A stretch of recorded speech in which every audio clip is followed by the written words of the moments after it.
You are watching Reed's Conversations, a podcast series on writing, filmmaking, acting, and theater. In this episode, I will have a conversation with community actors Linda Hill and Felicia Bland. Hey everybody, welcome to Reed's Conversations, the podcast series on writing, filmmaking, acting, and theater. This is the 10th episode of my podcast series, which is crazy. I started this podcast series roughly in the late 2024 throughout the year 2025. And just want to take a moment to thank everybody who have supported my podcast series, my subscribers, those who follow the official Facebook page. And also I created a new website called reedmurphycreative.com, which will be the home base for all the current episodes and future episodes of my podcast series. And currently in the work of trying to have a lot of audio versions of this podcast. So I'm going to try to reach out through platforms such as Spotify, Buzzsprout, and Podbean. The only downside is I'm an independent producer. I have no sponsorships or anything like that to cover costs.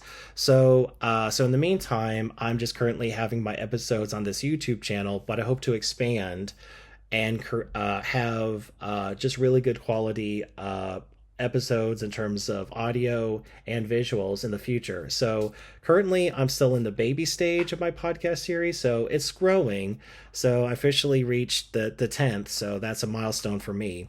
And unfortunately, I had to take a brief setback from podcasting in late 2025 just due to life, work, and health. I've had also migraines that I've had to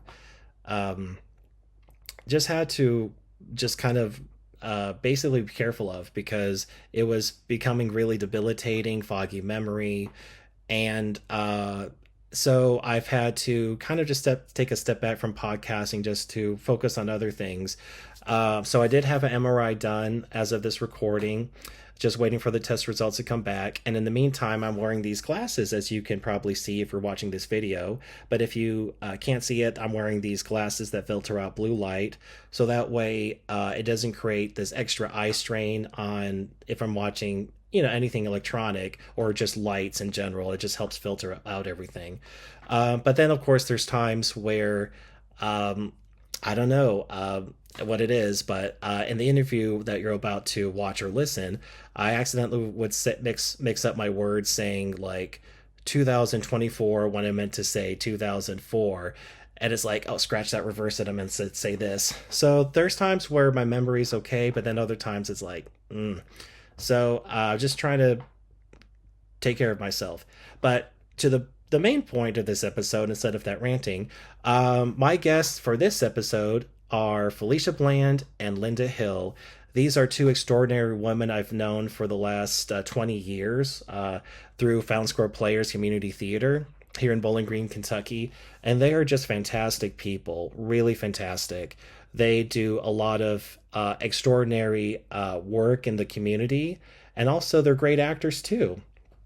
And we'll talk about that in the episode as you listen to them. We'll talk about the plays they've been a part of, favorite roles they've had, but also talk about other work they've done in Kentucky.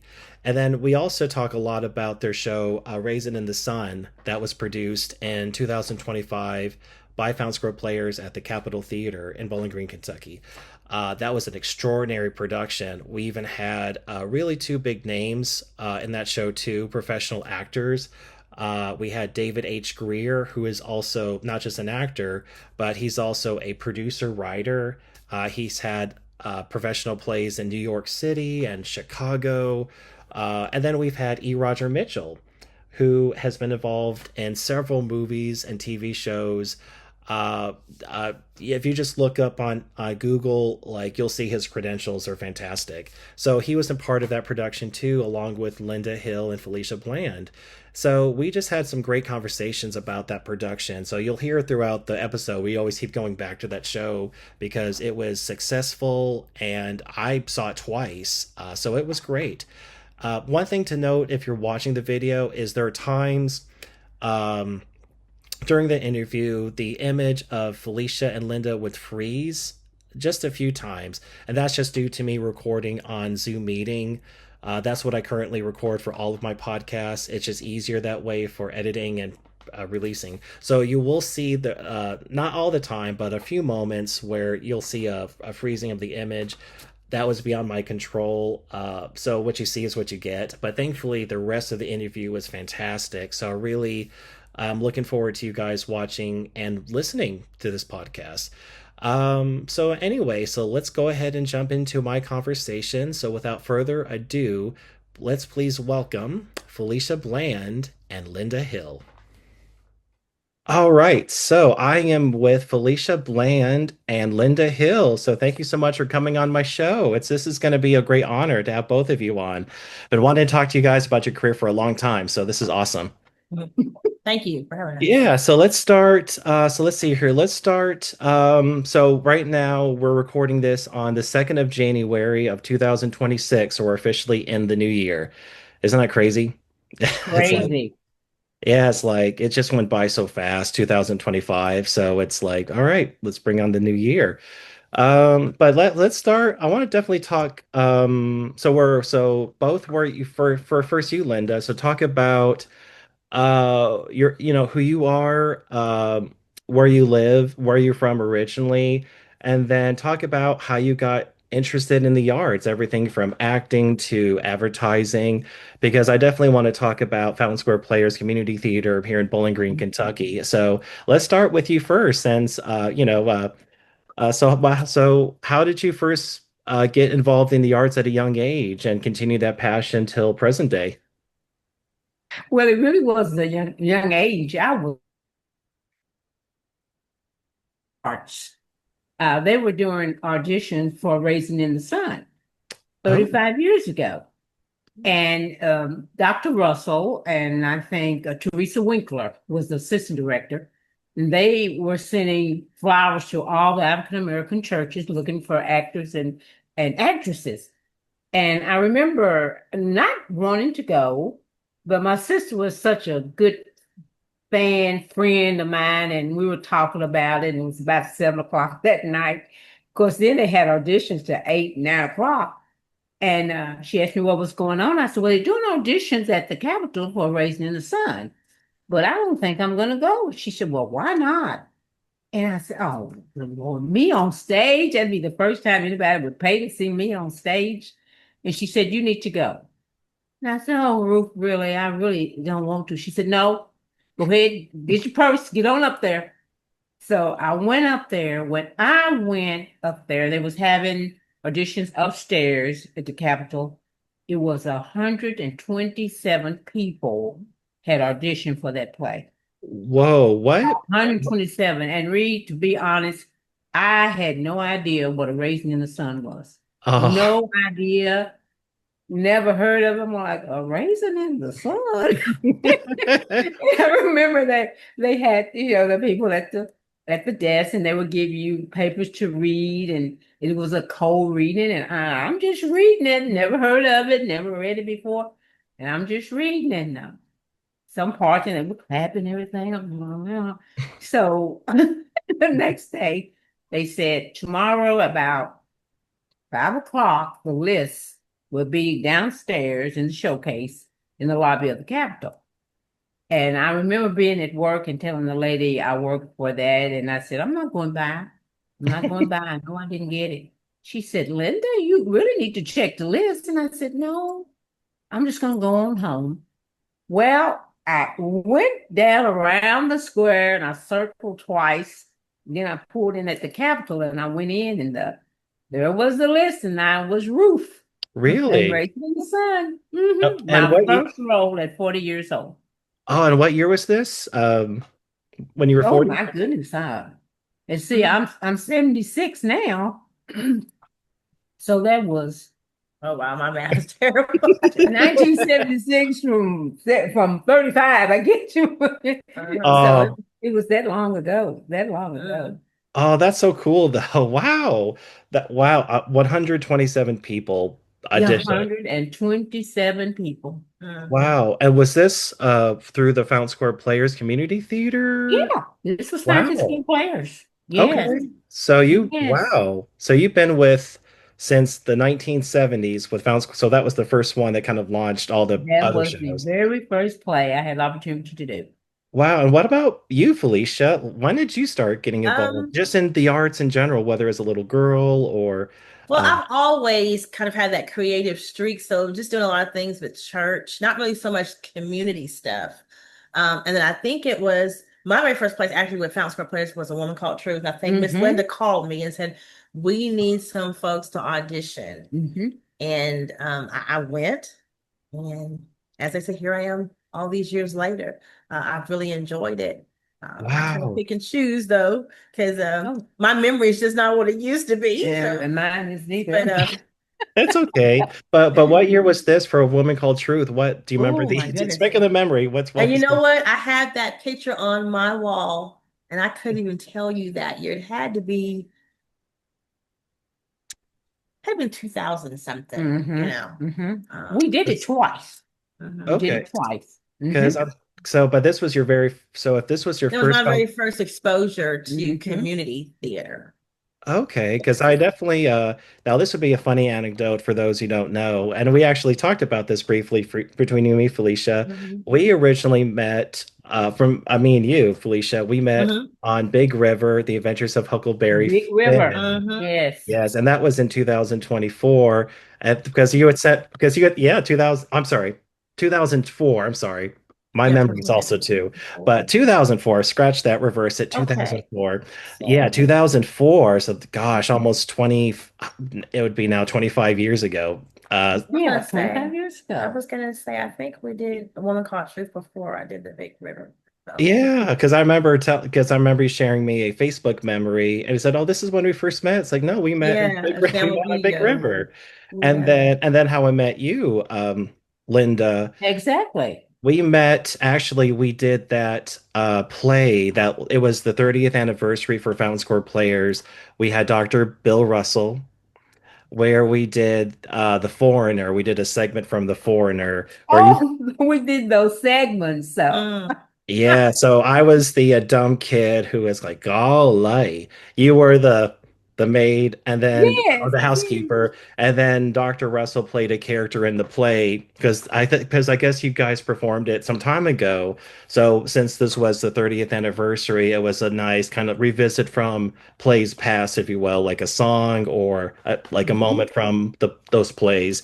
So Mhm. Dr. Russell played a character who was not supposed to speak English, and you're telling me, and because that was a Mhm. wonderful reaction. That was my big, not the biggest part I ever had at that point on stage. So I always have these fond memories of both of you with The Foreigner that I did with you, Linda, and then of course, Big River. Big River. And you were also Mhm. in Big River too, Linda. You were in Big River too. That was a big cast. How many was in that Mm. It cast? was It was Ooh, huge. They had to oh, put a boat on the Mhm. yeah. stage.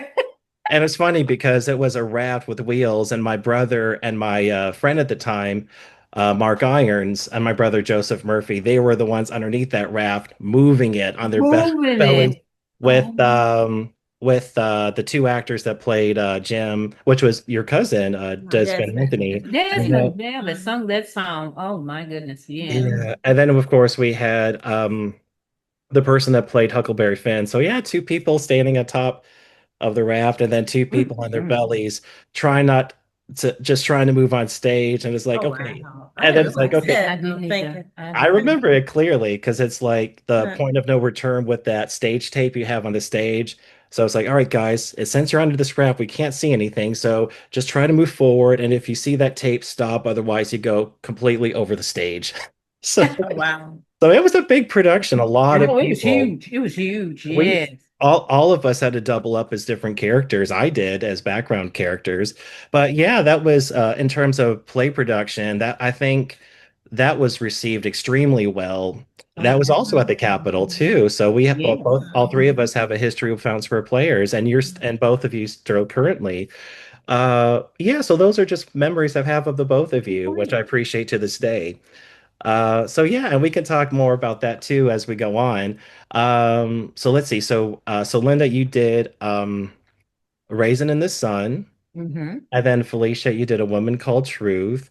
And before, so was there any experience like during your childhood days doing any play productions as you were children? Or aside from a church, was there anything like that at all? No experience whatsoever? Not a play. I've always been interested in drama. So even in high school, I did a few of the little things on stage there, but I won't say I wasn't really interested in it. I don't think I just didn't really pursue it as much in high school. It was just kind of a pastime, when you have to take one of the electives and you think, okay, well, I'll take this. Um, Had a good time with it, but just like I said, just didn't really pursue it as much. Okay, so what made you think of Felicia for the part of a woman called Truth, Linda? So what kind of gave you the spark of the idea of like I'm gonna call Felicia? A Woman Called Truth, when Jeff Moore directed that particular version of A Woman Called Truth, it was so huge. And Aretha Parrish and uh, Felicia, oh golly, I don't know who I was in the cast. Well, when Jeff cast the role, he had Aretha playing Sojourner. Hmm. And I was gonna be the husband to Harry Merle, and I don't know what his character's name was, Oh. but he was gonna be Aretha's husband, and I don't know who I was gonna be, the door or something. Anyway, Aretha had called me after we got home, and she says, "There's no way I can do all the lines. I can do all the lines, but I can do the singing." Because Sojourner was a tall lady that sung and Mm. acted, and Aretha was a tall lady that could sing.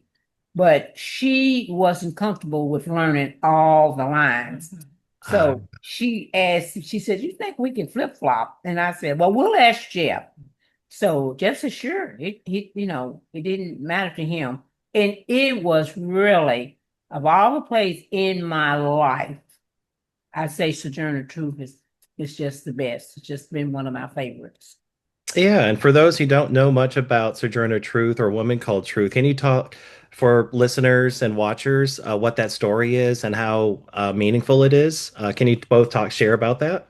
Sojourner. When you think how did she get the name Sojourner? Because she journeyed around the world telling the truth about women's rights and voting rights and teaching African American women to read and to be strong. And she was such a powerful force.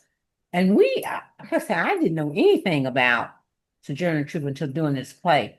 But Oh, once this play finished, whatever, I mean, they had a stamp about Sojourner Truth. My niece worked at the post office and had me to go there and do a monologue at the post office. And then another girl at the school wanted me to do a monologue at the school during Black History Month because she was such a powerful force to women, to all women, Black and white.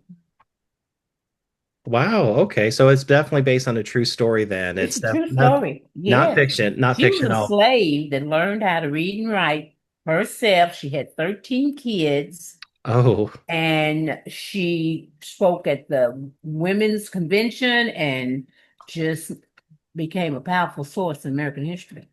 Wow. Okay. Well, thank you for telling me that because I knew it was based on, a true Mhm. story. So I knew the story, to the basic bare bones of it, of, what actually happened. But that's incredible what you mentioned earlier that you ended up playing the main character, flip-flopping. Yeah. Uh, but now for Felicia, now with it being your first role ever on a stage play, were you kind of intimidated about learning lines at all for when you first started coming I into don't the remember having a lot of lines. I remember that actually there was some singing in it. Felicia's a So good so singer. I was kind of like the song leader. So that's part I remember, and I remember her standing on top of this big box. Yeah. I think another fellow actor, Jesse Varner, Oh. would always lift me on top of the box. They forgot me one time. I was like, oh, wait. I was like, said, wait, come back. So that was my first real experience with just with the theater here in Bowling Green, and it was a wonderful experience. Wow. But So that like I said, I kind of pick and choose. I usually do one every 4-ish, 5-ish years. So Yeah, but so that was especially when he got bitten by the acting bug, so to speak. yes, Yes. Mhm. Wow. So again, so after you both did so Raisin in the Sun, and also it's funny because you both recently did a Raisin in the Sun together last year in Last year. 2025 at the Capitol. So but I had no idea though, Linda, that Raisin in the Sun in the 1970s, that was your very first role with Fountain Square Very Players. first role. Mhm. And we can talk more about that, and then we can go do retrospective from the plays since. But now we're talking on a topic of Raisin in the Sun. Let's talk about the recent production that you did with that, because that was an extraordinary production. I saw it opening day, and then I also saw it the closing night. So let's talk about that. There's a lot to talk about with that production. So let's start at the beginning of how did it come up on the season schedule for 2025 at the Capitol? Well, that was Chris that was Baker. Chris Baker's idea. I had went in the bank, and he works at PNC Bank. He's manager over there, and he was trying to get a season together and everything. And he said, there's a play that was done years and years ago, Fountain Square Players, Raising in the Sun. And I said, yeah, I played in Raising in the Sun, and I said Felicia did it in Franklin Mhm. at Oh, you did it too at Franklin? Union. Yes, Oh, I they didn't were know the that. Arts Council there in Simpson County. Mhm. Yes, Oh, yes. what year was that, Felicia, for the He keeps asking yours. Oh my gosh. I have to, I got It to. had to be at least maybe 10-ish years ago. It's been quite some time since I had done that one. And going up and down the road for 3-4 nights a week was, Ooh. oh my goodness, Oh, it was and very tiring. Very scary. So tiring. so this But it was so worth it because we had a great cast Mhm. there too. So I actually played the part of Ruth. oh, okay. There. I see that. Okay. Yeah, right. Right. So she and I kind of just, I guess, flip-flop through. I played the part of Mother in this last production, and Mhm. she played the part of Ruth. Mhm. So Yeah. it's just, yeah, but it's just terrific. It's just a terrific Mhm. play. The whole concept of a Raising in the Sun is so strong, full of mother Mhm. wit and training and learning. It's a tough lesson to learn, Mhm. and it's strong and Mhm. it's powerful, and it was very stressful. Yes. Rehearsal time and learning all those monologues. It's stressful. But it was rewarding to see the people. And now, even now, Mhm. can you all do it? Can you all put it on again somewhere? Can we do it again at the Yeah. Capitol? Oh, That's the lasting impression it left on this community. Mhm. One of the most biggest turnout in the Capitol of African Americans Yes. that's ever wow. been. That's Oh, ever been. oh my Yeah. gosh. So it was well received. Well Mhm. received. Yeah, and everyone was fantastic. I Oh mean, everything yes. was perfect. I Very mean, good cakes. because I remember, yeah, because I just remember going for the opening night, and it's like I want to see this again. And for me, at least as a theater goer, the best times to go see a show are the opening night and then the closing, because that way you kind of get that Yes. bookend feeling. Yes. Mhm. Yes. Yeah, tremendous turnout. It was. I think did they also have to open up the balcony like the mezzanine, just Probably for? did. Probably Mhm. did. Yes. Yes. Mhm. There's a lot Yeah. of buzz about it. It was really Yeah. Oh yeah, and the line, because I've been to quite a few shows, but it was like this was just a nice big long line. It was like this is Exactly. great. Mhm. Exactly. Yeah. And then but yeah, but for those listeners and again watchers who don't know what a raisin in the sun is, we're going to educate them a little bit. So can you talk about the basic plot of the story, because it's what is it, a Pulitzer Prize winning play when it was released in 1960s or something like that? Unless I'm mistaken, please correct me if I'm wrong or anything like that.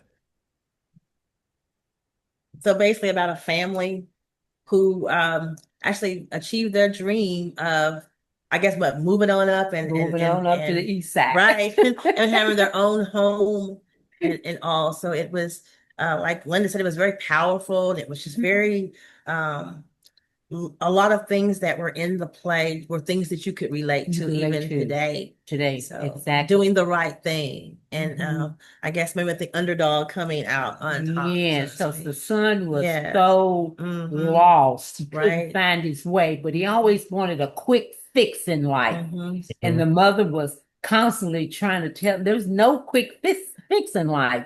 You have to work for it. You have to work for it. So you go through all the challenges and breakdown of him, and then the daughter is trying to get out of the neighborhood and become a doctor, and the father dies and leaves this wonderful insurance money that can get them out of that house. That famous line, $10,000. $1,000. Yes. And then when Sure is wonderful. Yeah, that's a lot of money. When they purchased the house, and then the neighborhood didn't accept them and wanted them to move Right. out of the neighborhood. So that was a challenge. And so then Walter Lee, he just kind of just lost it. Well, I'm gonna go and I'm gonna talk to that man and I'm gonna do this and do that. And the mom said, what am I raising? What kind of kids am I raising here? What have I taught you?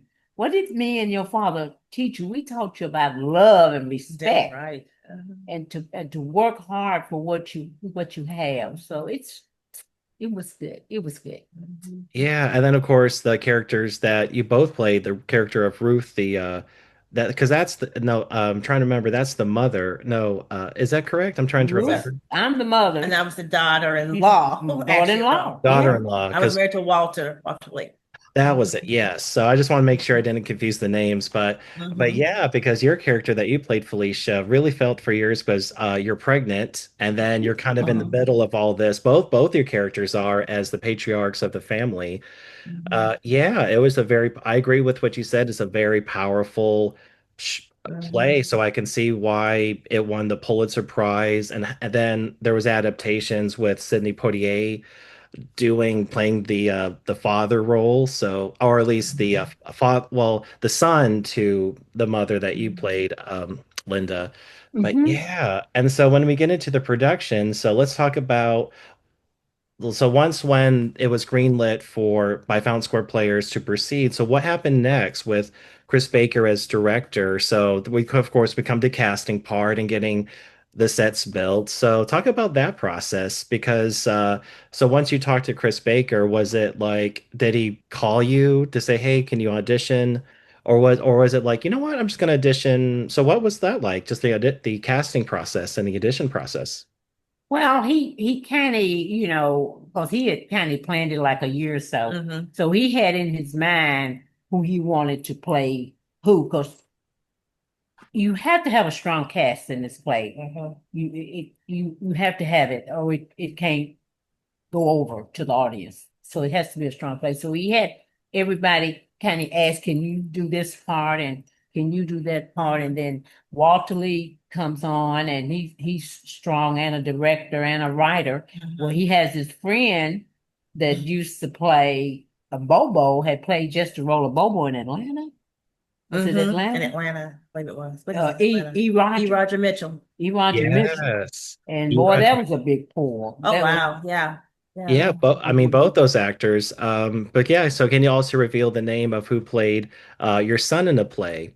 Because I think it's important that we reveal the names Greer. of all the actors. I mean, Yes, and then we had a fantastic young lady from Western that was so particular in her part, and she wanted to get it just right. Mandy. And Yeah, Mandy.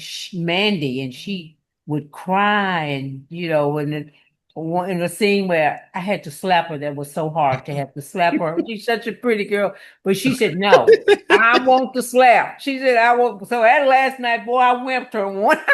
yeah, because I felt it because like that's not a stage slap. You can actually feel the contact. Oh of no, the it's skin. not a pad. I mean, it was a slap. like So. like it looks like or something.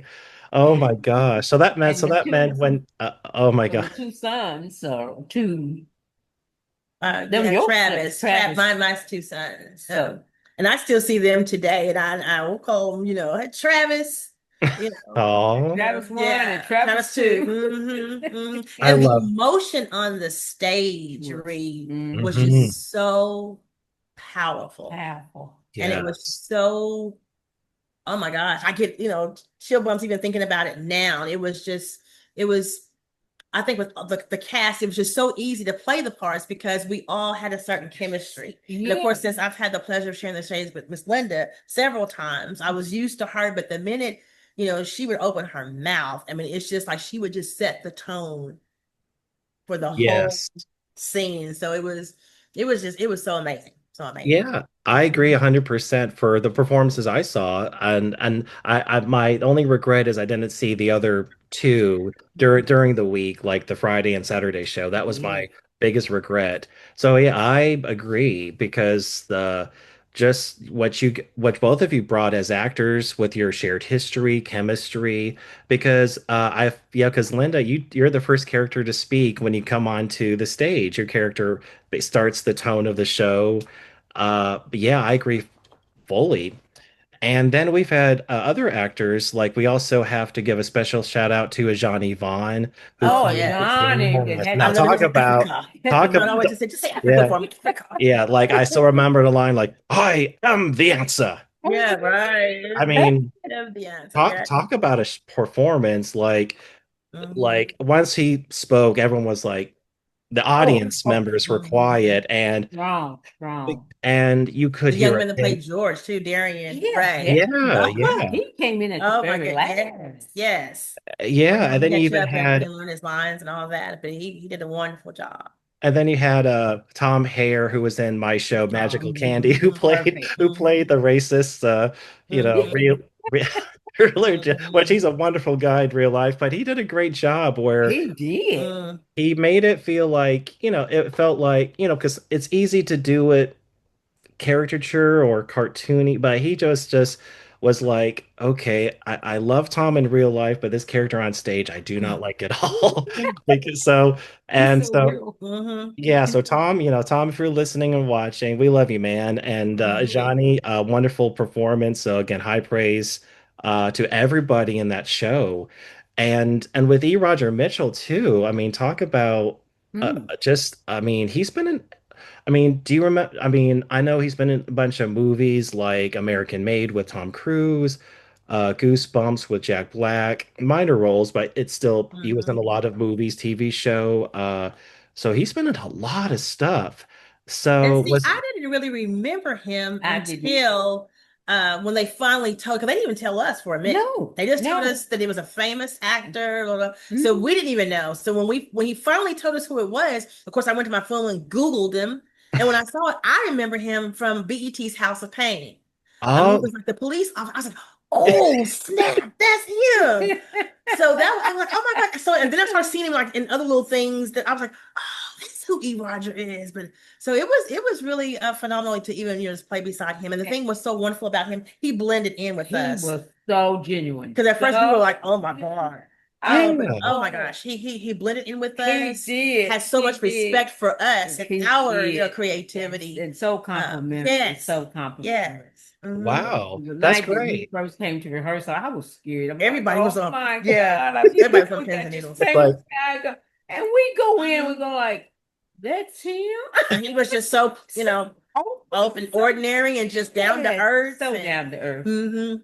He was great. wow. So it felt like, okay, we need to bring our A game because, it's kind of like baseball where it's like, okay, you play in the minor leagues, but then you have, a pro. It's like, Right. oh, But he okay, made you feel so comfortable that you didn't even think about He that didn't after a think while. about it. No, good. Because he's like, I'm just one of you all. just So, somebody yeah. passed for the role. Yeah. Mhm. Yeah. And I think from what I saw in some advertisement, I think unless it changes, I think he's going to come back to Bowling Green for that Vet City Con at the Nicely Center this year in March. So he'll be back in Yeah, town he'll if be. you want to say like, hey, we're just here to say hi. Mhm. We're still upset that you lost her $10,000, but Walter should have known better. And that's right. He Mhm. should have known better, but he wanted a Mhm. quick fix, Mhm. Yeah, but that's incredible with E. Roger Mitchell. And also, we got to give a big shout out to uh, the actor who played Walter, and Oh, yeah. because he's also done a lot of professional producing, both Oh, in for New York's yes. Yeah. theater. And so, yeah, can you talk about just so yeah, we'll have to go through one by one. So, E. Roger Mitchell, we love you, man. So a lot of love here. And now Mhm. let's talk about Walter, your son. So David. David, yes. I was like, I'm test your knowledge. So yeah. Now, David goes down several avenues. I mean, he's a Mhm. writer, he's a director, Mhm. he's been in shows in Chicago and New York. And when the play first came out, I tried to get, or I asked I asked David, would you be interested in the role? He said, oh, I'm so busy, which he is. Mhm. He works at the bank and he travels and he's all over Bowling at different things. And he says, I really don't have the time. Aw. And then he said, but it's such a beautiful play, and I want it to be done well, and because it's such a respectful play. So he never did say he wanted the role of Walter. He just showed up at auditions. Oh, that's great So once he though. showed up and once he read, I swear, I don't think anybody could have played that role like him. No, he was And the thing is, fantastic. David is so mild mannered and very calm. Yes, So I was like, yes. I don't see this. I do No. not see it. But then when he did his first, I think scene that we were doing, I was just going, oh my goodness. Like she said, there's no one else that could have done that No because one else. he was phenomenal and it was totally different from who he is for yeah. real. So for him to really bring that character to life Yes, and he did. was, He yes, told he him did. up. He Yes, told him he Oh. up. did. Yes. Yes. Yeah, and he felt for him because even though he played a arrogant character because he didn't listen to either of your characters, No, but no. you can tell like there were moments where he brought a lot of emotion, some great scenes, and even when he played with E. Roger Mitchell, I mean, very emotional. It was like, Where's my money, Bobo?" It's like, and Bobo, Yeah. I mean, Yeah. great. I mean, so both of them really sparred, and then your reactions in the background are just as important to what's happening in the foreground during that scene. But yeah, David was fantastic, and just seeing how all of you were able to really have that great chemistry on stage. That's why audiences came. They could sense the great chemistry, how it was just the perfect storm, if you will, of great talent and love for this material. So, yes, so I think, yes, it was a fantastic show. So, if there's another encore, I'm going to be there. I'm going to be there. Imagine having to relearn the lines again. Well, it's got to Oh be my great goodness. by now. And that's also a thing about acting versus, doing film and stage, where film you do have to memorize lines, but when you're on stage, it's like, oh, I got to remember. So it is a fine tune. So can you talk about your process about the best way for especially for other aspiring actors for if you're acting on stage, the best way for what you try to do to not just memorize your lines, but where the lines inhabit you, where it becomes like second nature. Can you talk about both of your process with that?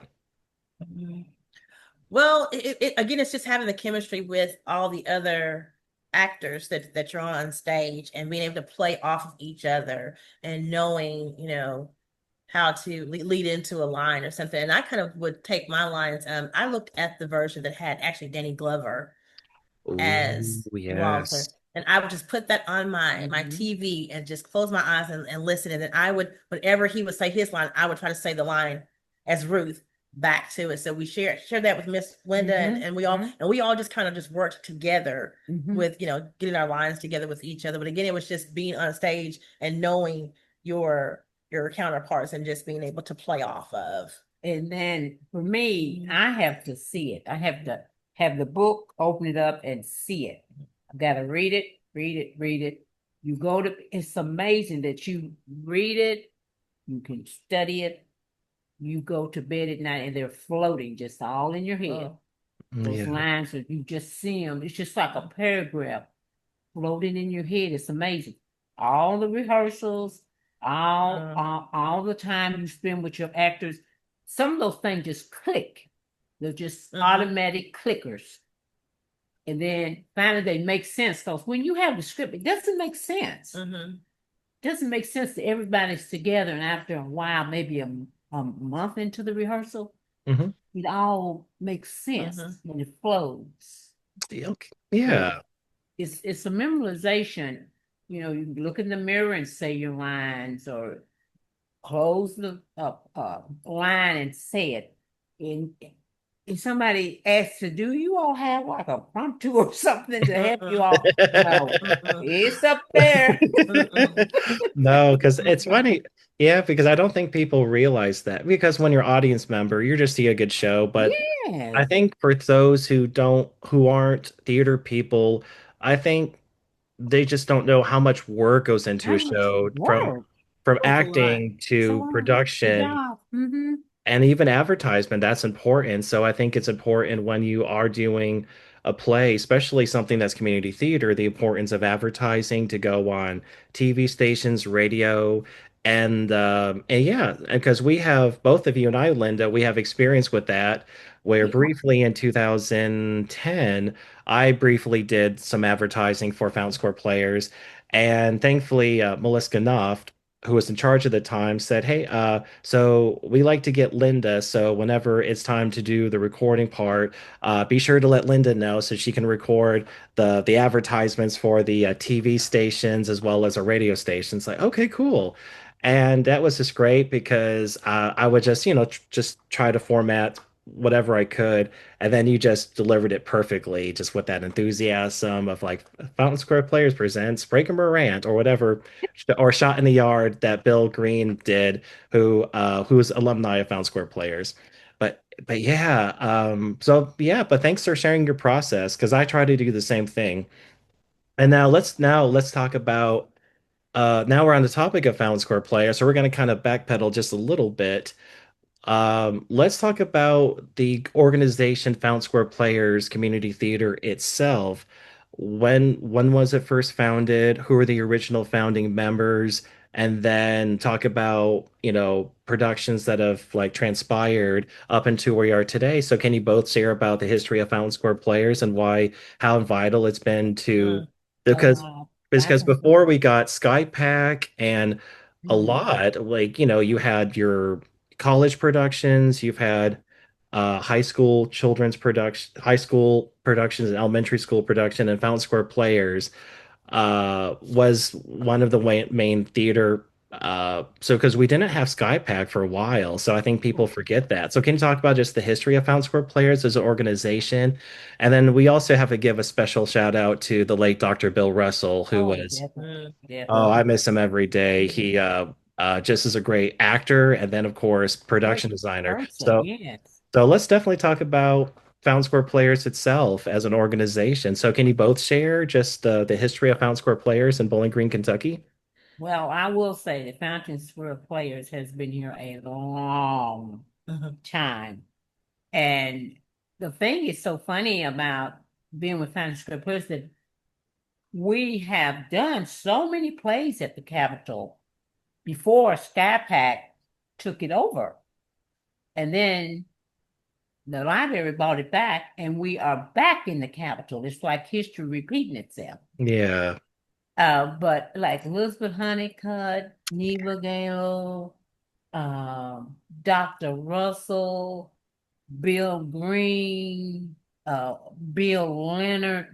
I mean, all of those great people, and we've done so many big musicals.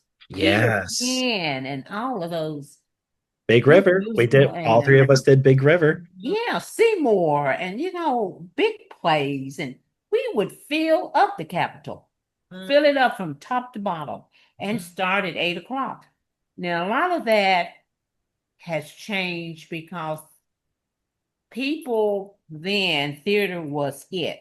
They go out to dinner. We're going like, why in the world do we start at 8 o'clock? Because the people that were theater people would go out to eat and then come to the theater. Mhm. Hmm. So that was their entertainment. So it was huge. It was huge. So it's changed somewhat in the format. The older generation, a lot has died out. Yeah. Younger generations are taking over and trying to produce different and newer plays, and and I don't think people are as geared into the theater as they were back then. Hmm. They'll come to the theater, but they have their phones and they Mm. have other things of interest. So Yeah. they're not theater people like the older generation is. Yeah. And it's sad though because It's sad. because it's wonderful shows. I mean, because one thing about SkyPack, they're great professional. I mean, that is top notch what they do. But before SkyPack ever became what it is now, Fountain Square Players with musicals. Uh, I mean, I've been in quite a handful of musicals myself with them. Cinderella, that was my first Yeah, introduction to Fountain. Cinderella, huge Yeah, productions. I was like extra in that show in 2003. That was my very first intro. So, and then I got a little bit over the years. But yeah, but then of course I think because I remember the big fear of when SkyPack approached was that, oh well, once they're here, no one wants to see our musicals, which Right. but also, aside from that aspect, prices have gone up too. So I remember you can get tickets for a show for like $8, and this was like back even Mhm. in early 2000s. Now, because of cost of everything is high, which Oh, means yeah. like okay, because of the licensing, you have to it's like you have to license it's basically you're renting like you're renting this material for this period amount of time, which is more than how it used to be even in the 1970s and 2000s. So yeah, so it's just trying to cover the cost, and sometimes musicals, because of the large production nature of it, can be costly. So I understand why there had to be um switching strategies to do things where you can at least break even at the box office. If you break even, Exactly. you're good. Yes. So yeah, but thankfully you guys still put on wonderful productions. I mean, honestly, I think your production of Raisin in the Sun deserved to be at the Sky Pack. No, seriously, We heard that seriously. before, yes. Mm, No, seriously, yeah, because imagine if you had that theater space and Oh it's like, my hey, come mm, goodness, on. yes. Yeah, it's like because I seriously that was well, I mean, and also props to Chris Baker and his wife Casey Baker for really being the directors. Exactly. Because I'm sure because we definitely have to talk about them too as directors. Um, because they've were part of Fountain Square Players. They did even The Haunting of Hill House, that Halloween show that was 2024. So with Raisin in the Sun, so thankfully, were you impressed with the Bakers love the material for Raisin in the Sun, and just talk about Chris as a director and Casey as a assistant director. Well, they work good together. They mm. complement each other. He does the director and she'll correct him. All right, do you hear that, Chris? Do you hear that, Casey? That's Right. right. That's right. And then she'll take the lines and she watches the actors and and at the end of the process she'll go back and tell them what we've missed in our lines and what we, how or read your book or whatever. So Mm, they really complement each other. They have each other's backs for sure. mm. Well, that's good. They And of do. course, I'm sure that with them being the directors is like, and with you being the actors, it's like, okay, we're Yeah. being well taken care of because it is because um yeah, because you do have to have an understanding of the material. So it sounds like Chris and Casey both as directors were Yeah. able to guide the actors because everything was great with that show. So he did a great job with casting and then bringing in David as Walter and then just getting Roger Mitchell as Bobo. And then of Mhm. course you two as the lovely leads as well in the show. So because I after the last performance of Raisin in the Sun, I was nearby when this happened with you, both of you, where there was this gentleman that came up to you, Linda, and said, "Hey, I just want to thank you so much. You reminded me of my grandmother." I remember just overhearing that conversation to you, and then someone to you, Felicia, saying, you reminded me of my mother." So I was able to overhear conversations of that. So yeah, so yeah, so theater's still alive. So Oh, definitely. yeah, Mhm. definitely is. Definitely. Definitely. You have to bring something that the community wants to see and hear. They will come out if it's just like, that wow, you have the feel and they'll come out if you have something to offer them. Mhm. Yes. They will come out. They will come out. But Yes. you have to have the right ingredients. I'll put it Right. like that. Yeah, it takes Yeah, because Right. again, shows it takes like an army to do a show. So Yes, and so you yes. so with yeah, so you were fantastic for just with the productions I've seen with Found Square Players these past 2 years, wonderful productions. And then also so for those who are willing to or interested of wanting to do community theater, again, whoever's watching this episode or listening to this episode, what would be the best way to contact Fountain Square Players if there's other upcoming shows that they want if for those who've never acted before want to get their feet wet, what would be the best way to contact you guys? What would be the best way to get in touch with them? Facebook, Facebook, always on Facebook. And you can go to our website, www.fountain-square-players.org. Okay. And we will have all the plays that they have for the season and the auditions time and who's directing them. Yeah. And what's the next show that's coming up? What's the next It's big The show? Miracle Worker. And that's a And wonderful that's going to be story. directed by Jeff Beard. Okay. Large Yeah. cast, large cast. Oh, that's wonderful, man. And then wow, and the miracle worker, for those who don't know, that's the famous story of as we all know, for those and for those who don't know what the miracle worker is, explain to our listeners what the miracle worker is. Because it's very special very person who is blind but also deaf. And who is that person? Well, I mean, I don't hold on. We know I'm it's gonna be because it playing begins one with of an the H. characters, It's how Vinny. it's Helen Keller, the Helen famous Keller that was Helen blind, Square. and she opened up this institute for the blind. Yes. Right? Yes, yes. Yeah, and for those who don't know the story, can you share about what that story is about, the real life story, about how because it's a beautiful story, kind of like a story of love and tough love in a way, because Helen Keller was basically not being raised, like we know the basic story about in the show at least, because there's been a beautiful movie that was oh, what's her name? She was the mother of Sean Astin. There was the movie The Miracle Worker. Oh gosh, it's my memory's going too. I'm sorry.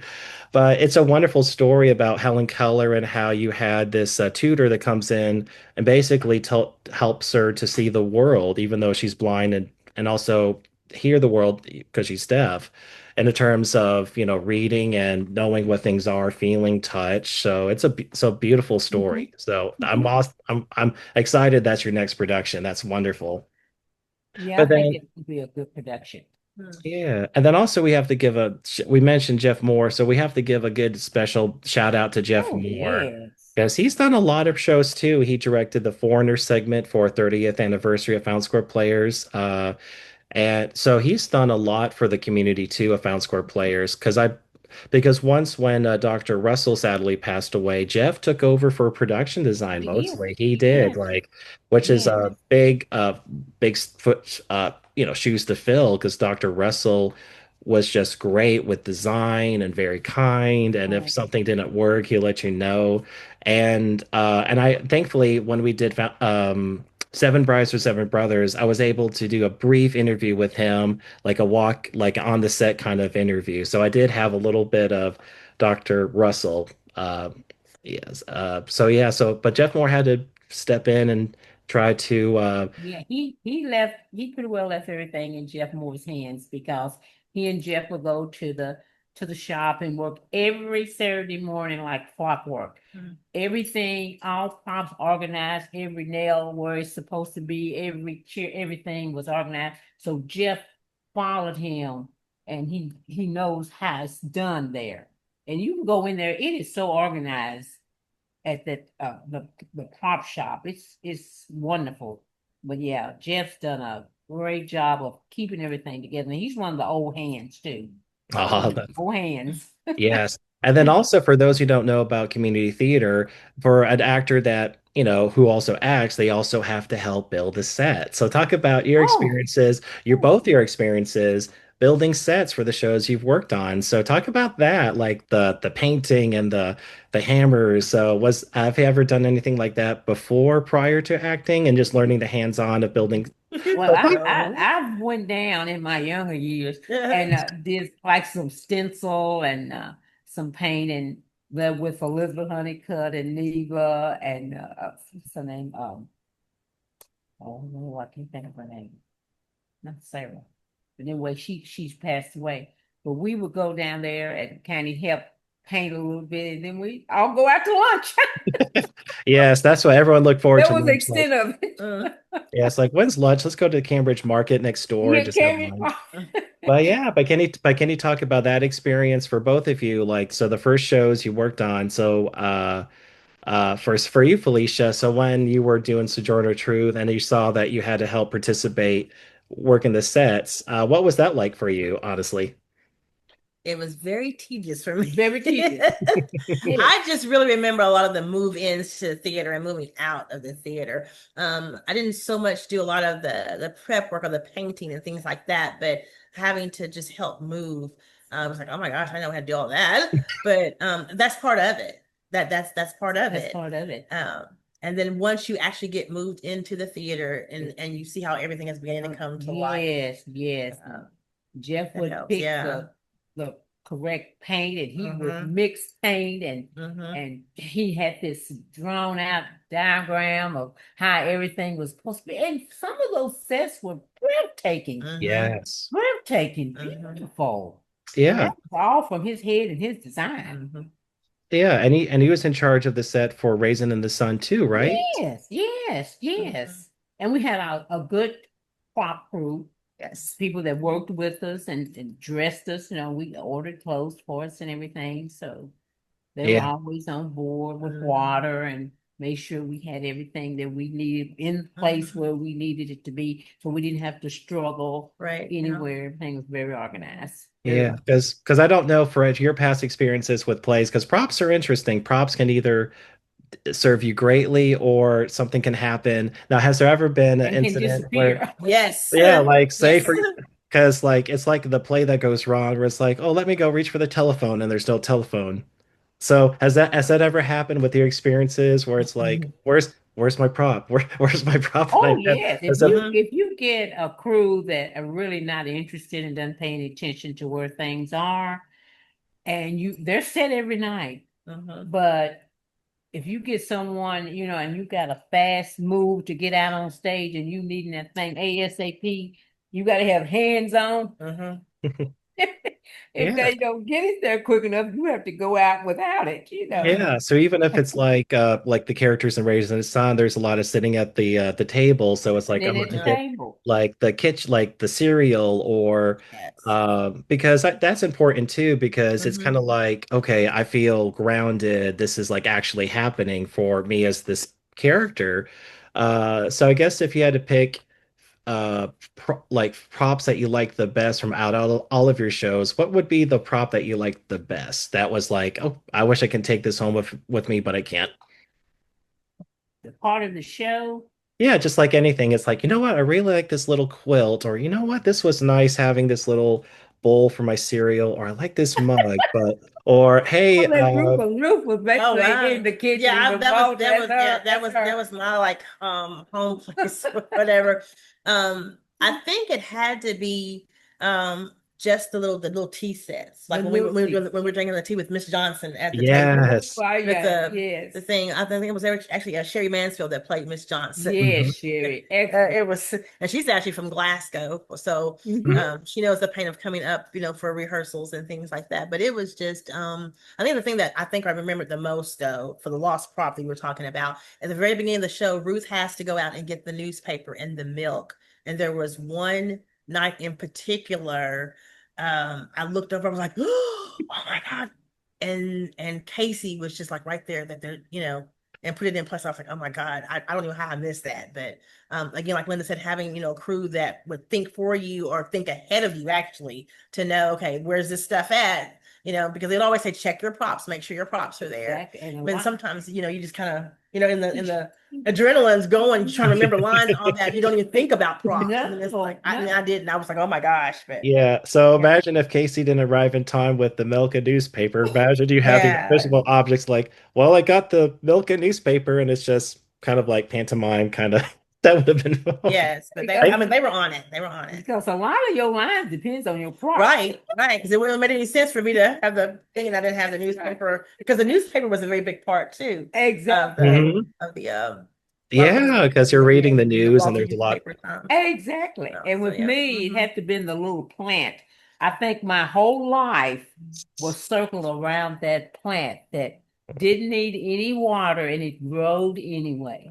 So Yeah. that was the particular thing that was close to my heart. Yeah, Plant. because that was one of the final moments of A Raisin in the Sun too, with the character of the mother. I mean, not Mhm. Yeah. your character, Linda. You had the plant, and I was like that moment you go back and you reach back for it, and then that was a beautiful moment. So big props to the original writer of A Raisin in the Sun, whose name escapes me, but I should have realized that before.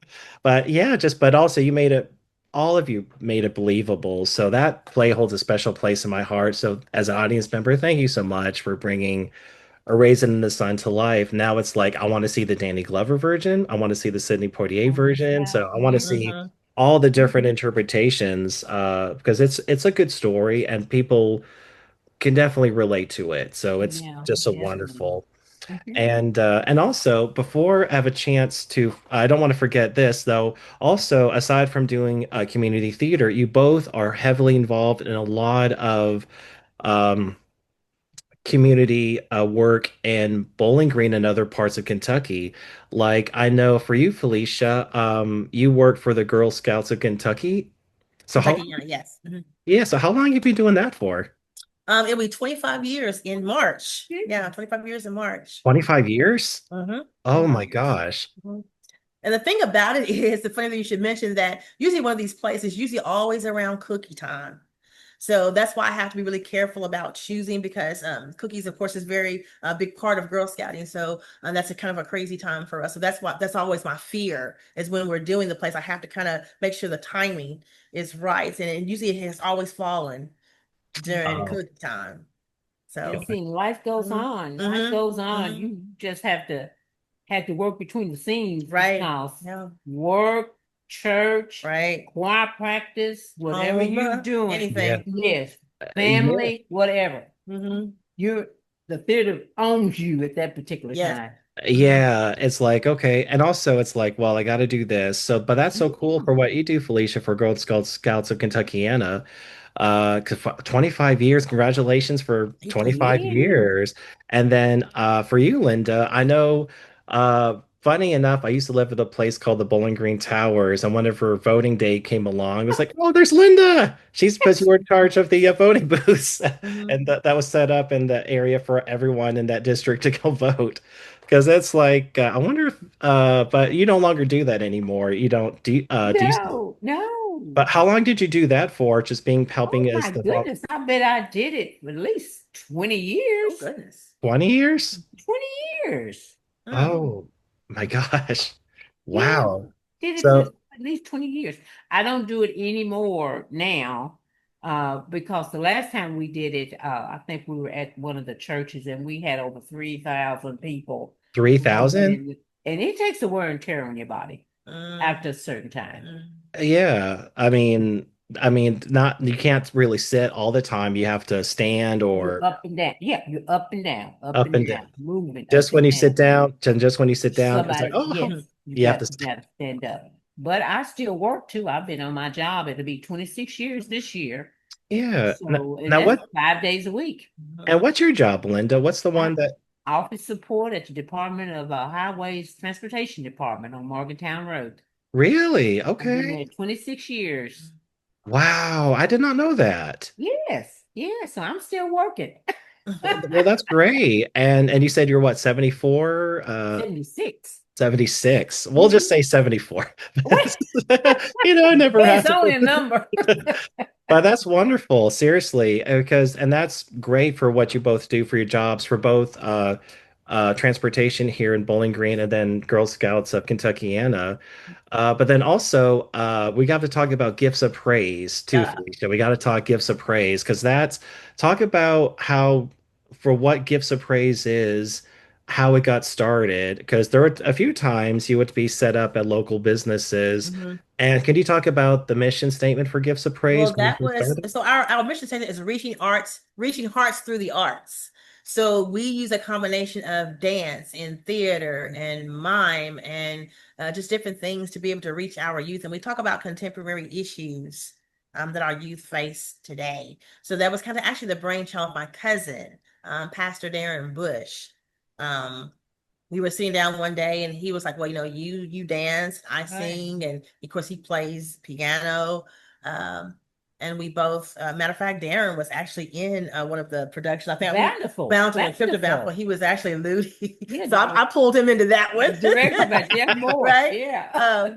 But so he and I we traveled we have traveled throughout the state of Kentucky teaching different youth groups and with different churches and all. And I think that's actually I thought that's how we met you at first, but you told me that it was not the first time that we Not the met. But we first. were actually set up for I think it was for Christmas. We were Yes. setting up and because I was Sister Claus and Hmm. you came in and we met and we talked. But And that we was at the also work with Embrace Empathy, which is a ministry of curbside ministries that we do yeah. that through the Parker Bennett Curry Elementary. And of course, we have worked with curbside at both the Parker Bennett location and the Lee Point.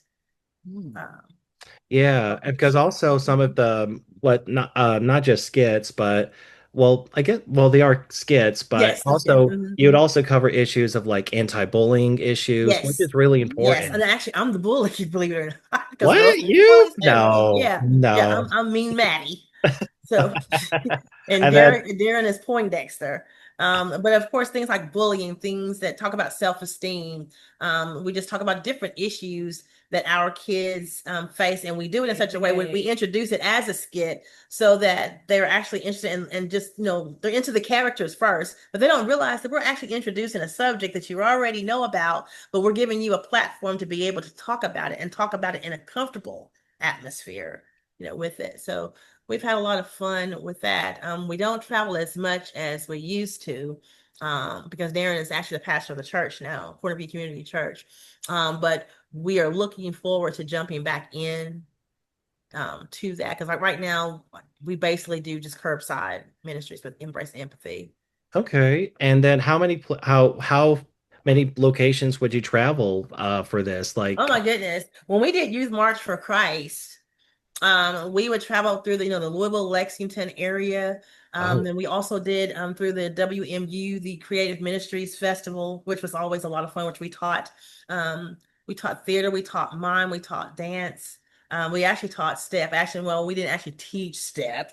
We were facilitating it because we actually had a group called Heavenly Footsteps that which were younger kids, because my leg doesn't do all that clapping and stomping and all that stuff like that. No, I can talk and maybe sing a little bit, but trying to do all that together. So we would involve our youth a lot with a lot of our skits and a lot of our things that we would do. So again, just I think the biggest crowd that we had for Youth March for Christ was actually here in Bowling Green, six ooh, thousand did youth from six? all over the Goodness. state of Kentucky, and Wow. it was yes, yes, yes, and it was just it's been a phenomenal experience. And like I said, it's funny how Miss Linda and I always seem to cross paths with something because we both are actually on the MLK Holiday Planning Committee, and I don't even know how long.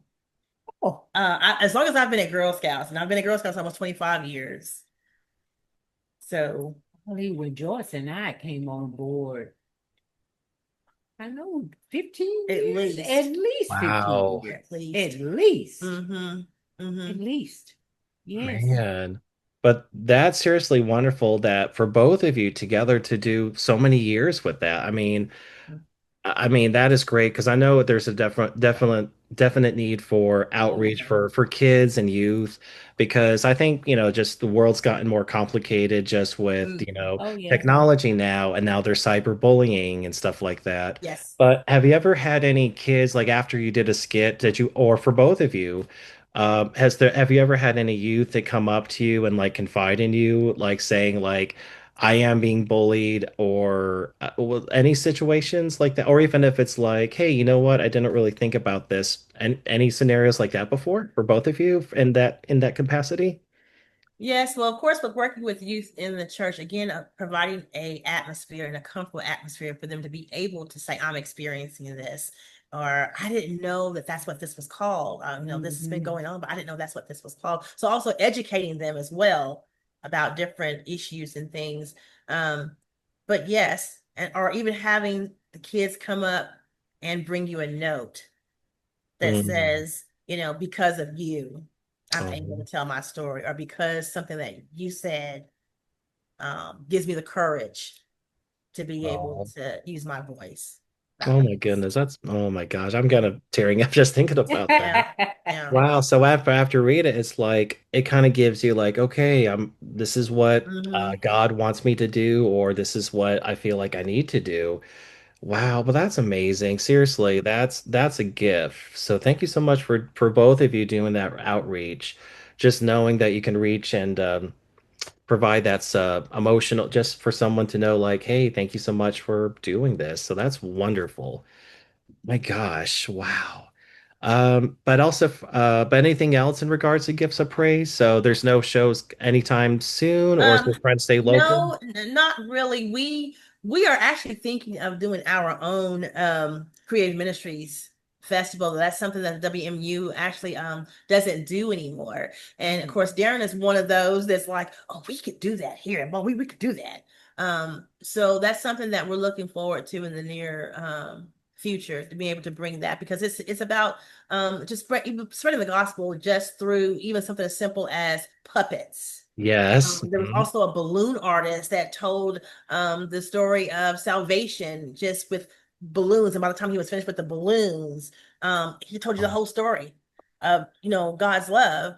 And then, of course, theater was a big part of that as well. And just learning, Mhm. giving them a creative outlet to be able to express themselves and find, Christ just where they are. Yeah. And I think that's important. So it's amazing what you can do simply with like balloons and puppetry. It's kind of like what Mr. Rogers did in a way, like Right. Yes. indirectly, Hmm. Mr. Exactly. Rogers. Been So that long yeah. ago? Yeah. Hmm. Yeah, so there's definitely a big need for the arts because I think that brings about healing. It can bring about just reminders of like we're not alone. And then if you are, I Right. mean, stories, there's a quote from the movie Shadowlands. It's about C.S. Lewis and his later part in his life. And there's a quote from an actor in that movie called We Read to Know We're Not Alone. So I think it's similar to with the arts too, to know that like you what you mentioned earlier about that child that gave you a note saying, thank you so much that I could relate to this. So yeah, you never know who's listening. So that's Right. Right. amazing. Oh my gosh. Now we get to the part because I know we're almost near the end of our episode, sadly. So now we're going to talk about uh, Martin Luther King Jr. celebration that's coming up. So can you talk about that, Linda, that celebration that's coming up? We are excited. We Hmm. always excited. We got a new and a good program this year. Every year we try to do something new, different Hmm. speakers, different themes, or something to enhance the community. But that is so important, our history, and what Martin Luther King has brought to our culture. We Yes. never want his dream to die. We want to keep it alive. We had a big Black Achievers event at UAW Hall last year in the fall in November. Hmm. That was a huge success, and honoring those that give to the community, something that the youth can see and encourage them. And then we have the march and the breakfast and two great speakers this year, Dr. Jones and Reverend Jordan from Glasgow. And it's going to be a great program. Yeah, and for those who are interested that are here in Bowling Green or close to Bowling Green, is there any information that they can, like a website that if they need more information or anything like that? Felicia Well, we is the have president. we have our Facebook page, MLKBG, that they could go to, and we have a lot of information about the event already up. Then, of course, you will be seeing things on radio and TV, and then we'll be seeing our promo posters that will be going up in various businesses and throughout the community. So that's something that we want everybody to attend, not just any particular race or community. It's for everyone, and it's free, except your breakfast tickets are $15, and it's the most magnificent breakfast you can ever. Yes, for $15, it is the best breakfast in Bowling Green. In Bowling Green. I love that. I'm going to try to attend, so I'm looking at the Oh, information. come on, please. Yeah, I would love that. That sounds great. So yeah, oh my gosh. But thank you for sharing that. My goodness. And then now we come to the portion where your top five. And so before the episode started, I let you know. So it was kind of a late game changer. But if you had to pick your top five plays that you're involved in, and it doesn't, and one's not greater than the other, so there's no greatest or least favorite.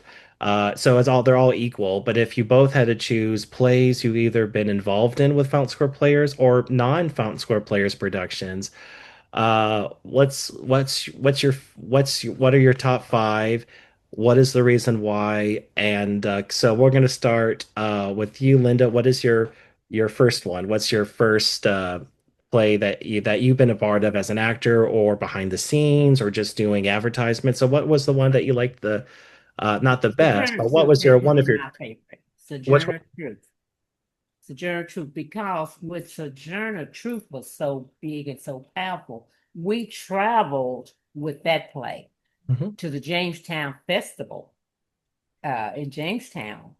And yeah, it was a magnificent. It was a sold out production every night at PTK. And Wow. it was so big when after all the seats were filled, people were sitting on the steps. Really? Yes, I mean that's a fire hazard, they said, but Yeah, I was going to but say they wanted to sometimes. get in, and they wanted us to do another week of that play. That Oh, was wow. really huge. Now, did you end up doing another week?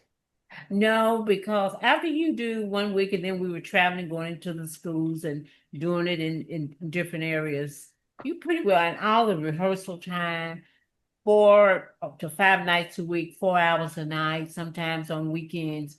You get pretty, and trying to work and have a life at the same time can get pretty overwhelming. Yes, because I do remember the opening of your monologue as Sojourner Truth. Like, was the guy, was it like, "Am I a woman" or something? I'm trying to remember all of it, but I remember the gist of it. Because so can we get a little flavor of that for those fans who loved Sojourner Truth years ago? Do you remember just snippets of that Okay, I monologue? remember the monologue, "Aren't I a woman?" Uh, Yeah. and I was just saying it the other day. No. "Aren't I a woman?" Uh, there is so much racket. There must be something between the women of the North and the women of the South, all talking about rights. Well, what's all this here talking about? That man over there said women shouldn't have any rights because they should be carried over ditches and out of carriages and go to the best places everywhere. When no one ever helped me over ditches or over mud puddles, and aren't I a woman? No. I bore 13 children and seen them sold into slavery, and none but the Lord helped me. And aren't I a woman? Look at me. Look at my arm. I could work as hard as a man and eat as much too when I could get it. And aren't I a woman? And that man over there said that women shouldn't have any rights because God wasn't a woman. Well, Mm. where did your God come from? Came from, what is it, man and woman? Came from woman. Man has. I'm good to remember one line from any. I can't believe she remembers everything. Yeah, that was, oh my gosh. She by far, I'm telling you. There we go. Oh my I just have gosh. Linda, that was beautiful. You still remember it? If you ask me even one line from any one play, I'd be like, oh, all I can say is Oh. Walter Lee. Oh, Walter Lee. That's all I can remember. And for her to remember the whole entire monologue, oh my goodness. Oh my gosh, I'm trying. Oh my gosh, man, that was beautiful. Oh my goodness, that was beautiful, That's why Linda. she is the the queen extraordinaire of the stage. I'm telling you, Oh my each goodness. time I am on stage with this woman, I am just in awe of her Yes. talent and oh my Oh, goodness, that was beautiful, Linda. none compares. Thank you so much for sharing that. Oh my Yes. gosh. Oh my gosh. I was kind of getting almost in tears here. That was beautiful. And you did that how many years ago?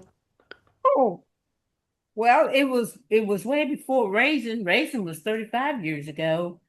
So that had to been that was 2000? was it? So yeah. Mm-hmm. Wow, that's incredible. I mean, gosh, I'm giving another applause for Yes, that. yes, yes, definitely, All definitely. right. Now, Mhm. Felicia, you're up. Okay, now see, I can't do what she just did. No, you're good. You're good. I Even if did good. Look, I had to kind of look over her list a little bit because it was hard. Like I said, I kind of pick and choose which ones I do because usually I could do one every 4 to 6 years. But um Tally Road was one Ooh. Oh, that we did. yes. We each had separate little Oh, monologues, but it yeah. was just oh my goodness. And please don't ask me to recite any of those lines because I'm Oh, embarrassed that's okay. to No Two anybody pressure. pages, in two all. pages No more. Oh pressure. yes, yes, Mhm. yes. And then I guess what a trip to Bountiful was another That one was that another we one. did Yes, too. Oh. You know, yes, um, yes. So and that's two. Tally Road and Trip to Bountiful for you, Felicia. And then can you do a brief description of those shows for those who don't know Tally Road and Trip to Bountiful, what they're about? so Tally Road was about a woman. From Russellville. It Yes, was a real Ooh, story. yes, really? yes. Well, Portia Pendleton Portia Pennington was the writer of that. was And the it, writer. She yes. met with the lady from Russellville Mm-hmm. and told her all the story and told her to make a play out of it. Mm-hmm. And she made a play out of it. It was a mother, daughter, and grandmother. Yes, three Yes, generations. three generations. And Yeah. all the trials and tribulations they went through. Mm-hmm. Wow. It was beautiful, beautiful, beautifully written. Wow, And I did not. I didn't have to actually slap the daughter. Yes. but there was a part of it that I kind of had to like say that I slapped her because I can't imagine even trying to even do that. But um, just two powerful plays that again just sharing the stage with Miss Linda and being able to bring a character to life alongside her. Yeah. And then It's Trip to just Bountiful, brief description on that one? Oh my goodness. No when a pressure, no mom pressure. wants to go back home to Wants to go Bountiful. back home to Vanderbilt, bless Mhm. her heart. She goes to the train Mhm. station. She somewhat has dementia and she forgets her bag and she Oh, finally gets to Vanderbilt and it's nothing like the Mhm. way she remembered it. No. Nothing, but that was a lifelong dream to go back home. Mm, And when she got there, it was nothing like she expected it to be. And the no. only thing I remember there is no more running away. No more running. Oh, that's no one running And away. Oh my Jesse gosh. Warner was in Uh, that. I think he was the conductor. yes. Uh-huh. Uh-huh. Oh, that's And of great. course, Darren with Darren, my Darren, cousin, yes. Darren was Ludi, my husband, and we had to fight for real, like because we do that already in life. Uh, Of course, I think Chip was in there. He was one of the bus drivers, I think it was, Mm-hmm. and of course, Daryl. Daryl was one. aw. He was one that I had to kind of convince to be part of the production. He was like, I said, you only have like 2 or 3 lines, you know. He No was like, pressure. oh, okay. Yeah. Oh my gosh. So we I just have, remember you counted out all the pennies Oh, the penny. and I looking did at it like, in my little mm, handkerchief. mm. oh, that is great. So it'd be like one, two. Oh, then there is no bounds. Yeah. Oh, that's great. So, okay. So we have your top two, Felicia. We have Tally Road at Trip the Bountifuls. That's your two. And now, Miss Linda, your second one. What's your top? Oh, Oh my goodness. Delaney's sister's 100 years, which was okay. Aretha Parrish and I played Betsy. What happened? Betsy, what was the other one's name? Sadie. Betsy and Sadie. And we No. were 101 and 103. Oh, We Oh, were the yes. only two, was a two-woman play. ooh, okay. Yes, and we did it at PTK and we had to set the table and tell all these stories about dad and when mom died and the burial. It was so dramatic, so dramatic. But it was beautiful. The Lady Sisters 100 years. Of course, Tally Rose, Bountiful, Sojourner Truth, and Father of the Bride. Oh yeah, Father of the Bride. That's Father of the another Bride. production. Was that That was no? Chris Baker. He directed that. Yeah, and that was right out of COVID too. That was right after COVID. Yeah.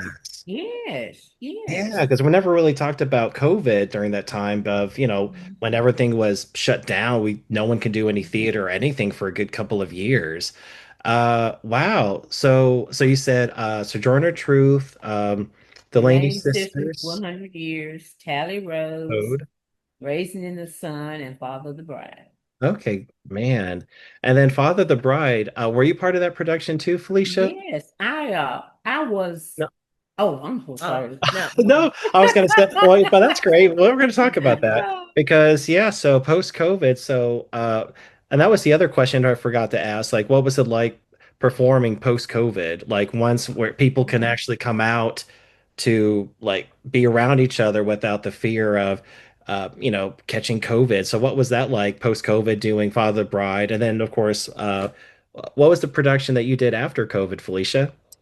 Oh gosh. I think it probably wasn't Tally Road, maybe. I think it Probably was was. Tally I Road. Oh, think it was. Yeah, because I've okay. done as many as Miss Linda has, of course, but I think Tally Road Yeah. was the one.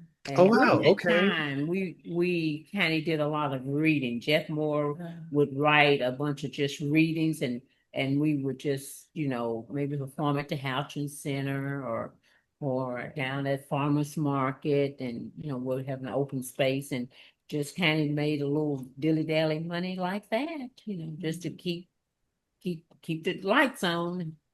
Yeah, so I mean, it's weird because it just seems surreal. Like there was a period of time where you couldn't go to the No, theater, you couldn't go to the movies. You just no, everything was shut. like Because so was it kind of like so post-COVID with Father the Bride? Because I do remember Chris Baker, I remember seeing him at a Target store and talking about Father Bride was going to be his production, but this was 2019. So when COVID hit, that was like so I knew it was a huge deal for Fountain Square players to produce it post-COVID.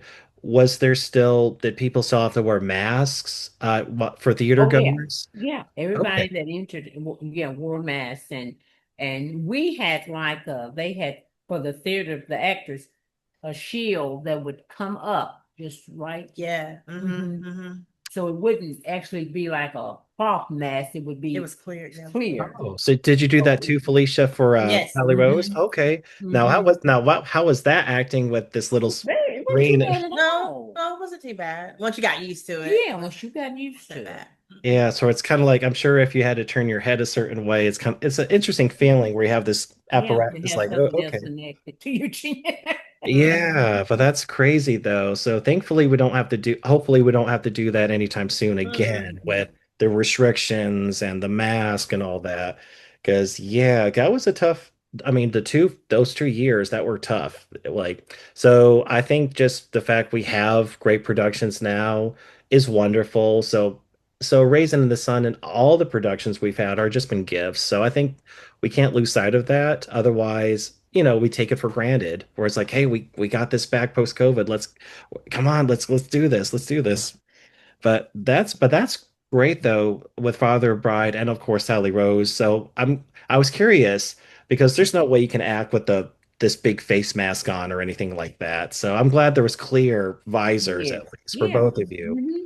All right. So now we have for so Felicia. So now we got Linda's top five. So now we got Trip to So, Bountiful, Tally Rose. uh-huh. Big River.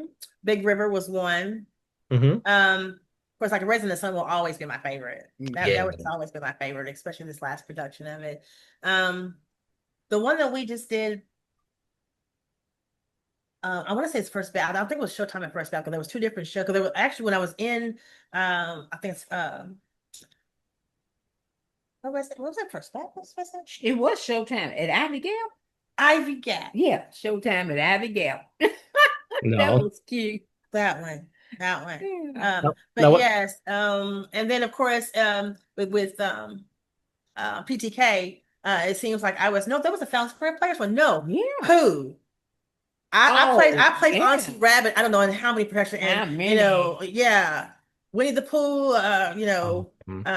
Something Kung called Fu, and yeah, and House of Pooh. House of Pooh Corner. Pooh Corner. And what's so funny is to see a lot of the kids that were in the productions with us and seeing them how they have grown. Trevor Martin. Trevor.